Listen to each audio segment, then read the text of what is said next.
take a little bit of a different approach here. First of all, I want to make a commitment to you, every one of you. You know, this theater holds about 250 people, and it's hardly representative of the community at large. And my intent is to inform everybody in this community, all 30,000 households, where I stand on about 15, 18 issues that are very important to this town. So I think I've anticipated what the questions are in this forum this evening. I've covered them. I've spent hundreds of hours thinking and writing about a platform that addresses the specific issues. And I will make sure that you all have, perhaps within a week, a complete copy of a platform that's very detailed, and I think it'll answer the questions you have of me and where I stand on some of the questions that have been presented here this evening, including those that were covered by the council. I think I've been able to anticipate that, but that's my pledge to you, all 30,000 households. You will have my platform and my position on every issue that's of significance to this city. Secondly, let me give you a reason, in part, that I'm going to do that. And I understand the structure of this forum here this evening, which has left me just a bit uncomfortable. Number one of the sponsors, Steve Greeley of radio station KNTR, has a federal PAC registered by his attorney in Texas for a website and a Facebook page, Enough is Enough. It's in total support of Mark Nixon's campaign. To understand my reluctance a bit in walking into this environment, and if you think I'm just a bit uneasy with what Steve Greeley's going to do with the comments I have here this evening, and whether they're going to get I'm going to give you the response to that question, all 30,000 of them. I'm also facing the Chamber of Commerce, and I know what you got in the backing of an event coordinator, Jenny Cole for Consul. The mayor's wife is a past chamber president, Mel Sheehy. So that's my position. My commitment, you will have a very clear statement of positions very shortly, 30,000. Well, that was different. We do have specific questions outlined for this forum, and we do request that you answer them specifically. Am I supposed to answer that question? Or? If you'd like to respond, we'll give you that opportunity. Yes. Thank you. I actually am planning on responding to the question. First of all, in terms of a charter city, it's really up to the citizens.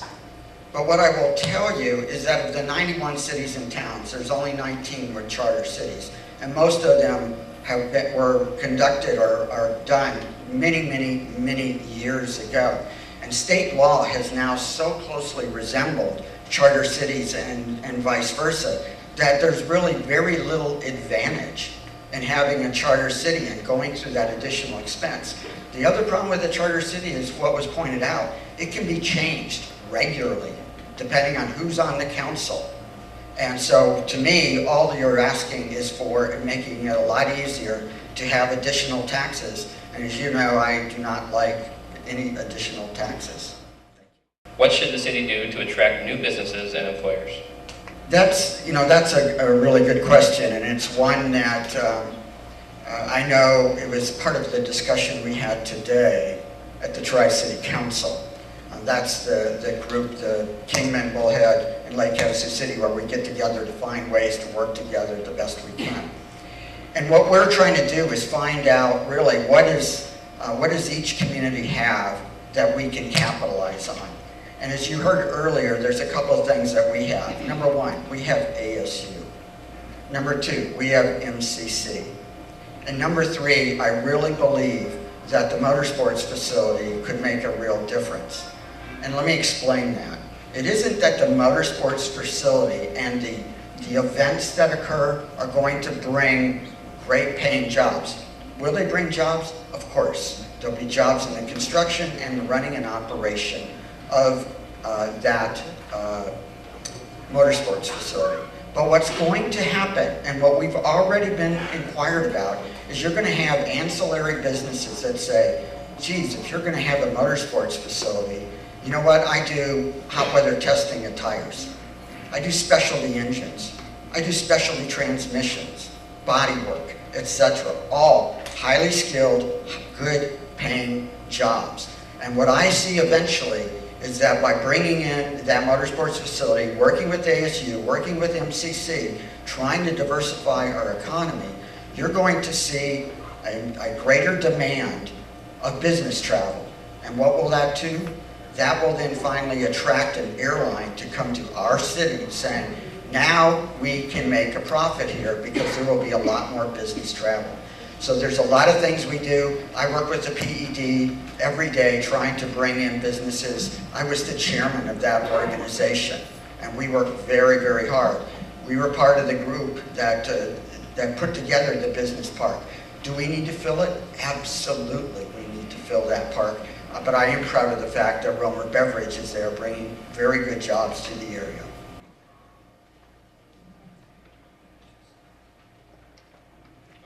We live in this area in the fifth lowest income area of the entire nation. It's an embarrassment.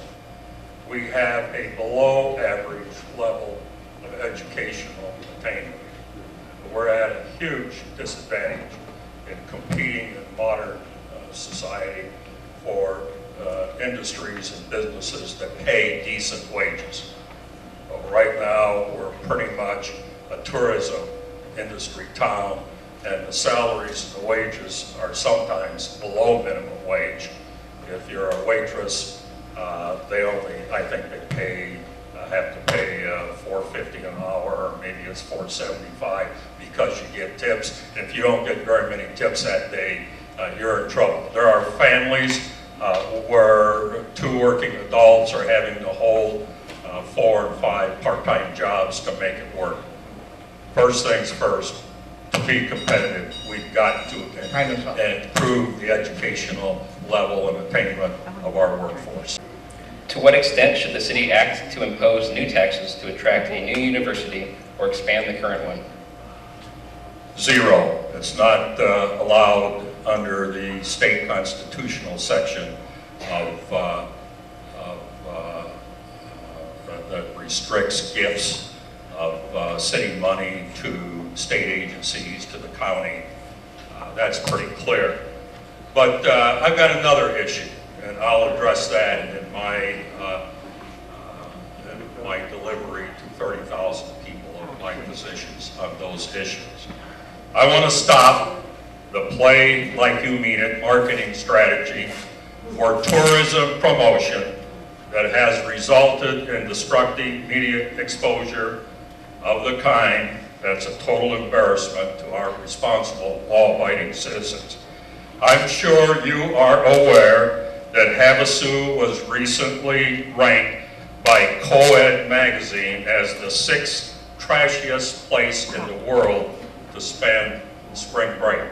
So that made news, bad news, nationally and internationally. Another example from the media. The city is now so desperate there are plans to create a center for drug tourism, which would bring thousands of new visitors. So that's how the UK Sun tabloid, which has nearly 8 million readers, saw it. These drunken, debauchery, XXX images are now all over the internet and the social media. It's got to be changed. That's my highest priority. I'm far from a prude, but I personally will use the bully pulpit, the leadership of the mayor's position, if elected, to temper that kind of advertising. I will bring pressure on those businesses that use forms of obscene triple X rated video that we now see anytime we Google spring break or even a vacation in Havasu. You cannot avoid it. Which brings to our responsibility is to bring permanent residents here, and we have lots of positives to do that, the people, the beauty, the weather. But for sure, it's not the ads that bring the good people of the trashiest spring break destination. It's not that we, as some people think, are turning into the drug center of the West. It's not the babes, boats, and booze, as was the headline in today's News Herald this last Memorial Day. You remember the two big pictures on the front page? And it's certainly not play like you mean it. These new tourism slogans are a terrible way to brand Havasu. And it's time to take them down. It's time to end this city's complicity of funding in such brand. I'll put it in. Thank you, Mr. Alden. As one minor point of correction, the Sun actually retracted the article. We reported on it at the News Herald, so that article was proven to be made up, and they admitted it. Could you repeat the question so I Yes. can do it better, please? The question was, to what extent should the city act to impose new taxes to attract a new university or expand the current one?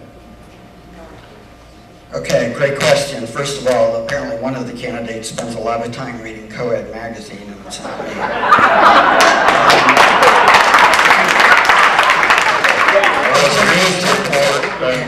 New York Mr. City. Ulrich, Well, just to make a correction. Mr. here, that's Ulrich, I okay. believe it's my We're turn. having a friendly debate here, are we? If I could have a little additional time for that interruption. When it comes to additional taxes for Arizona State University, one of the things I pledged to everybody here when we brought in ASU, that there would be no additional taxes.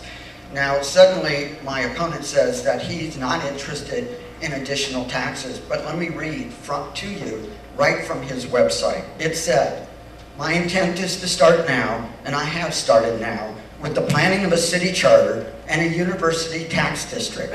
Moreover, I think we should be ready to finance campus expansion within 4 to 6 years."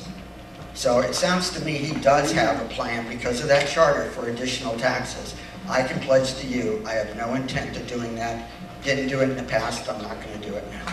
Should the city's sewer debt be tied to your residential water rates? And if not, what is your solution to tackling the sewer debt?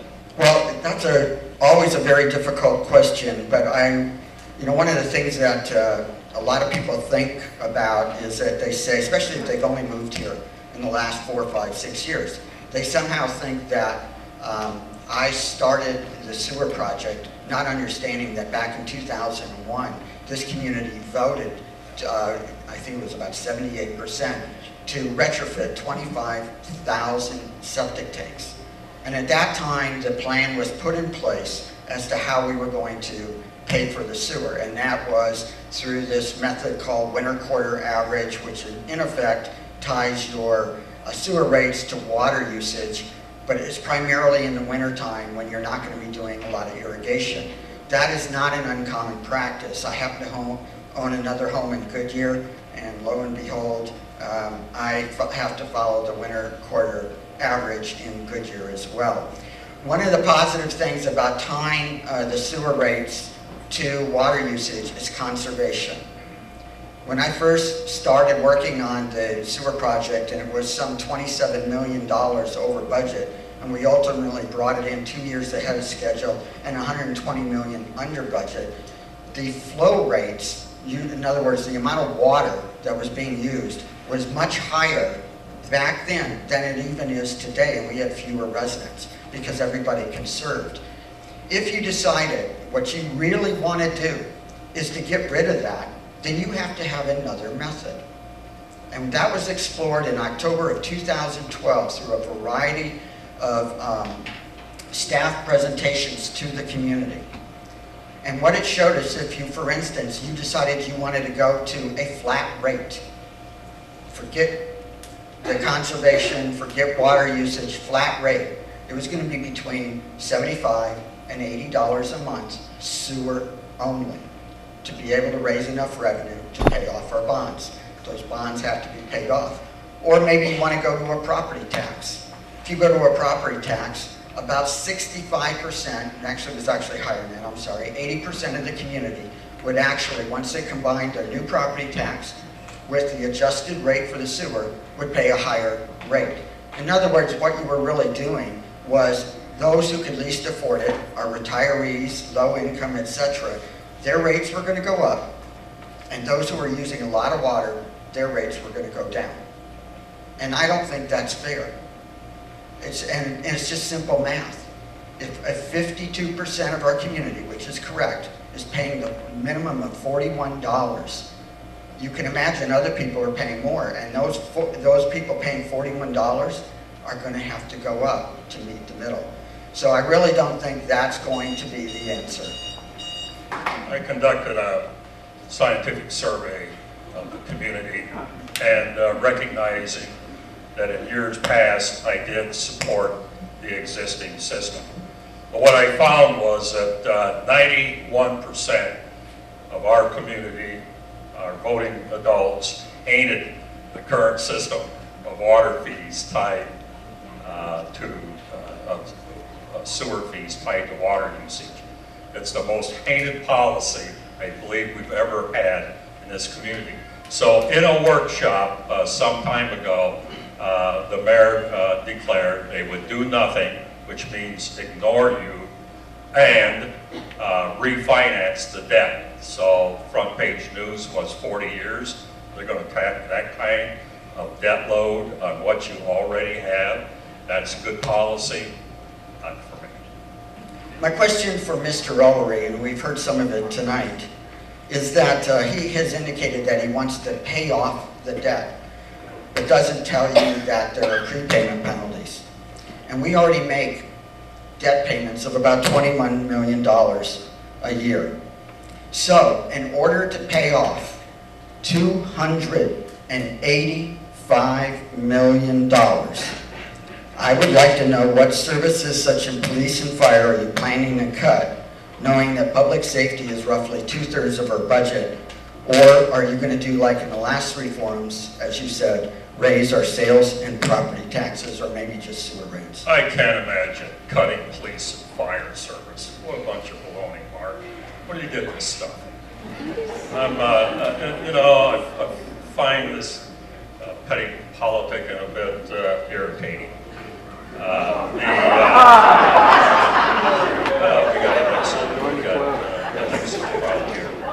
I put together a team that I feel is competent to fact check everything Mr. Nixon says about the sewer and other issues. I have a former city manager on that team, several former managers and accountants from the city's finance department. I have 2 former city council members on that team, and a couple of municipal bond investors. And we've looked at everything on the sewer system. We think we understand what's going on. Where needed, this team has directly contacted staff with WIFA, the state's finance authority for water projects, and you could do that. If you have a question about what the real issues are, what is possible by the state agencies and the cities in handling sewer debts, you can get answers. Every one of those bonds has a call date. We know what that call date is. We know when those bonds can be paid down and how they can be paid down. MCC, you will remember several times twice in the past 2 months, has had front page coverage on their bond reduction plan. Now what they've done, they've squeezed some money from various accounts of discretionary money, and they tightened the budget a little bit without damaging or harming in any way their core mission. They have paid down their bonds and in the process saved hundreds of thousands of dollars of interest. I think I have a team that understands that process. They're highly competent and qualified, and we are fact-checking everything this mayor has to say about sewer bonds, sewer rates, and anything else that's of significance for this city. Thank you.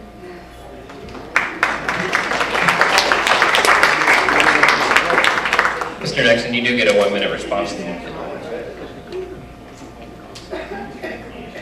So what we heard is you didn't want to answer my question. Yeah. I'm just going to briefly point out the differences in MCC and our sewer debt.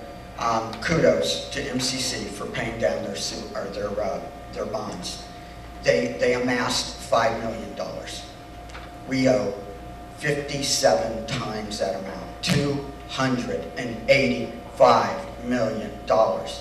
Unless you start cutting services to you, such as police and fire, or raising your rates or your property taxes, the only other solution is what I have been working on, and that is trying to find a better rate structure so that we don't have to pay the high rates. And again, we haven't had a sewer rate increase since 2010, and my efforts is going to extend that, it looks like, to about 2018.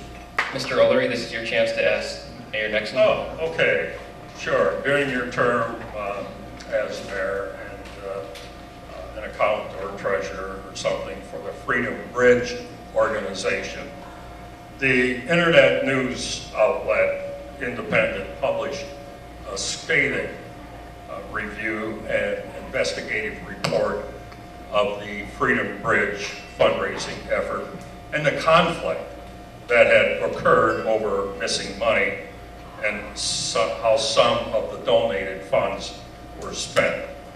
Mr. Mayor, what happened to all the money and those bricks that were bought for the Freedom Walk? Well, that's an interesting investigation since I was never on that board. The Freedom Bridge Foundation was a foundation that was originally established to do a brick walkway, and then ultimately was going to do a Veterans Park down by the new Freedom Bridge. In fact, it was started by a former council member named Brian Wiedemeyer. Here's my involvement with the Freedom Bridge Foundation. I filed what's known as a postcard to the IRS every year because they don't raise enough money to meet the $50,000 minimum qualifications to have to file a full tax return. That's my involvement. I've never been the treasurer. I've never been the president. I've never been on the board. I've met some of those people and I know some of those people. So your investigative reporter probably should start over because they've really made a huge mistake. Well, I think I understand you didn't answer the question. And sources that you were supportive of it, involved in it, helped with some of the fundraising, and perhaps through your accounting firm, I've been told, did some of the accounting work for them. So, I'm just trying to get a square story here. What I am aware of, significant controversy over how the monies were raised, how they were spent, and at the time led by a council member, Margaret Nyberg. So the city council was involved, and we all understand that, but I'm just trying to figure out what happened to the money. That's all.